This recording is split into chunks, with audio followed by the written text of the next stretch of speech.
Corona से फौत हुए अफराद के अहले खाना को 5 लाख रुपए मुआवजा दिया जाए। जेडीएस का मुतालिबा। डिप्टी कमिश्नर दफ्तर के सामने एहतजाजी मुजाहिरा किया गया। तुलबा के मुस्तकबिल के पेश नज़र पीयूसी इम्तहानात मुनक़िद किए जाने चाहिए।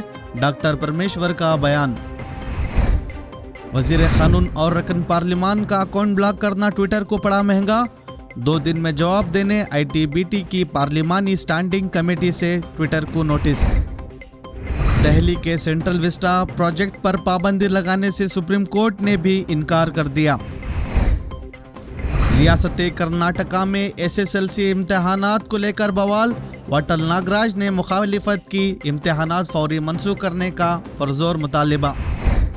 जम्मू एयरफोर्स के ड्रोन हमले की तहकीकात वज़ीरत दाखिला ने कौमी तहकीकाती एजेंसी के हवाले की है।